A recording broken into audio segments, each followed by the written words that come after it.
this one through. Ah. Are we live? Can anyone? No, it can't.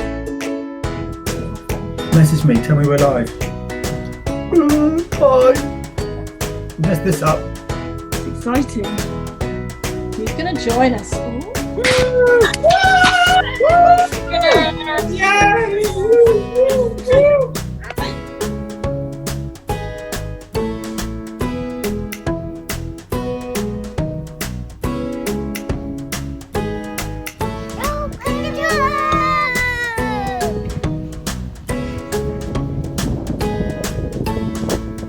From the Ramseys. Hi from the Wells family. Say hello, Lucy. From the Doctors.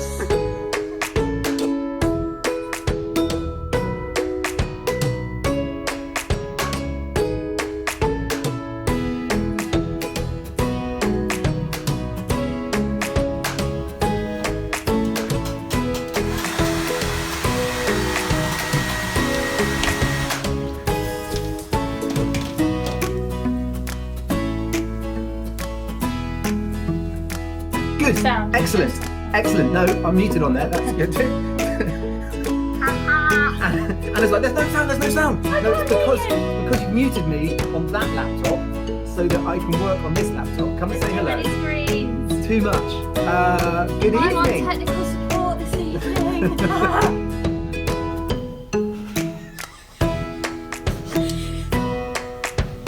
All of them were filled with the Holy Spirit.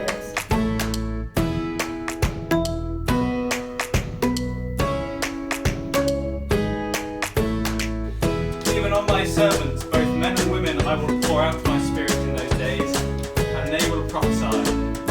I will show wonders in the heavens above.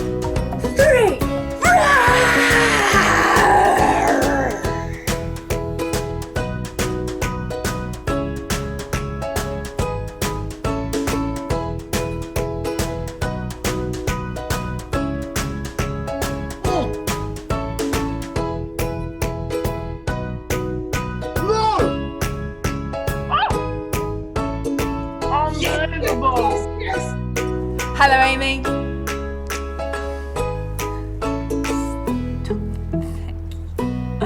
You're too kind.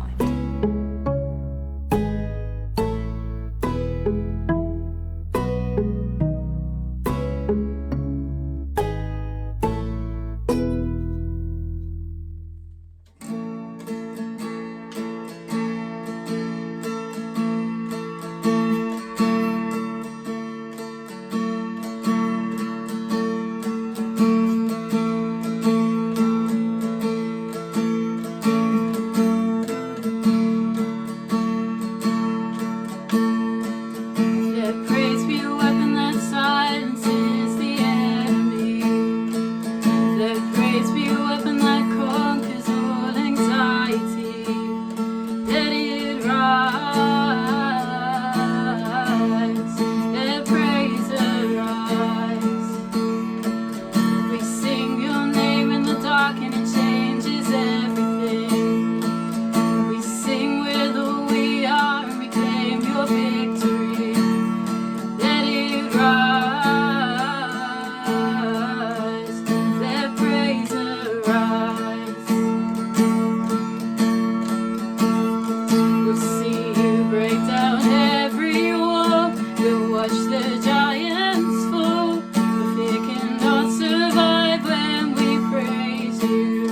The God of breakthroughs on our side. Forever lift him high.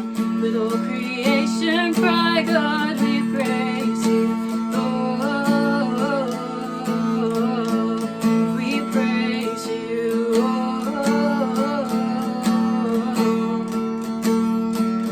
Let faith be a song that overcomes the raging sea. Let faith be the song that calms the storm inside of me. Let it rise. Let faith arise.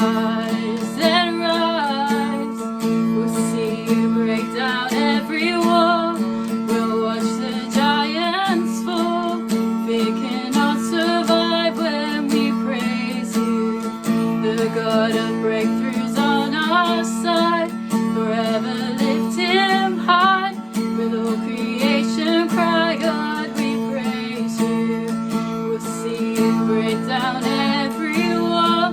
We'll watch the giants fall. Fear cannot survive when we praise you. The God of breakthroughs on our side. Forever lift him high. With all creation cry, God,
I read a really well-known psalm the other day, and something in it grabbed me.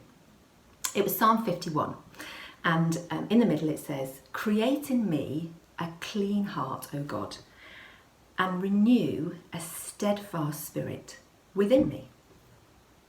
I was really taken with the word steadfast. It's even a solid sort of word to say.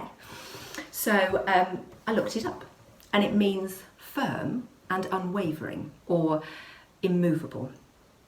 It reminds me of when you see those photos of a lighthouse and it has this massive wave that just comes crashing over the top. And I was aware that when you look at those photos, I don't go, "Oh, what's going to happen to the lighthouse? Oh no, is it still going to be there?" You just know that it's steadfast. And that's why it's on all of those Christian posters of lighthouses in people's studies. And it got me thinking, I want to be steadfast. I want people to say, "Oh, Sally, steadfast." How cool would that be if that's how you were known? Now, I've been a Christian for 32 years. And in that time, there's been quite a lot of life's roller coasters. Way back in the day when I first met Gav, who I later married, we were at university in Newcastle, and he was a student physio, he was an atheist, his passions were beer and rugby, and when he became a Christian, I basked in the glory of knowing that I'd been part of that journey. Oh, I took all the praise that he had become a Christian. And not long after that, we got engaged. It was all going swimmingly. And not long after that, he said, "Sal, I think I'm going to train to be a minister." "You're what?" I said. You see, that was not part of my life plan, ever. So I would like to tell you that I responded well, but I wailed and I lamented and I tried to change his mind and give him his ring back. Firm and unwavering, I was definitely not. And then about 15 years ago, when we were actually leading a church, I heard for the first time about the issue of human trafficking and unspeakable things being done to other people. And I freaked out, and I could not believe in God anymore, and I had a big period of doubt. And I hate that I was the very opposite of firm and unwavering. But injustice can do that to me. It is my trigger. But after 30 years of following Jesus, I have decided something. I am done with being tossed around by every wave and every storm that hits Family Murray. 2020 is the year to trust. Trusting is the way forwards, I have decided. A few days ago, I was watching a video. It is the keeper of the lighthouse of the Butt of Lewis. True story. The Butt of Lewis. Fabulous name. Now, he said that he was in the lighthouse when there were 100-mile-per-hour winds causing 80-foot waves to crash over the top and then go deep down in troughs. And the interviewer said, "Oh my goodness, what did you do in that storm?" And he looked completely nonplussed, and he said, "Well, you just anchor down in the tower." Simple. Maybe he omitted to say, "and you wet yourself," but I don't think so, because he knew he was steadfast. And I think as Christians, that's all we need to be. You know, we're so busy about results that we forget that God didn't say win the race, he said run the race. We're so keen to achieve things that when battles and storms come, we still think we've got to be amazing superhuman beings, and God just says, stand, hold firm. So if, like me, you are going to dedicate the second half of 2020 to working on your steadfastness, that's not that easy to say, to be fair, I've put together 5 tips that help me, but what I strongly recommend is you write your own. You know what really helps you. Get them down on paper and tell somebody about them. So these are my 5 very brief tips. Number 1, know your enemy. 1 Corinthians 15 says, be strong and steady. In the NIV it says, stand firm, let nothing move you. So tip number 1, identify what is likely to move you. For me, it's if my kids are going through a battle, it can make me worry. If I see massive injustice, it can make me doubt. Know your weak spots and identify them. It makes it much easier to fight it. Number 2, know your scriptures. Once you know your weak points, you can learn truths that speak directly into those weak spots. Speak them out loud, speak them regularly. Number 3, be accountable. Who else knows your weak spots? I am very fortunate that I have a couple of really good friends who I can tell everything and anything to. A community that knows each other's weak spots is an authentic community. I'm just going to park that there. Number 4, ask for a steadfast spirit. David, who wrote the Psalm, said, renew in me a steadfast spirit. Even he had to ask God for a steadfast spirit. So ask, and get other people to ask for you. Number 5, hold on to hope. Hope is an anchor for your soul. Just imagine when you are in a storm, if I got your soul and I anchored it into a rock that was immovable. Hebrews 6 verse 19 says this, we have a hope as an anchor for the soul, firm and secure. Yes, you've got to want some of that. So, the only true way any of us are going to know if we are steadfast is when we are battered. So my prayer for all of us is quite simply, when that storm comes, you will hold on to hope, you will phone a friend, and you will stand until you come out the other side, steadfast.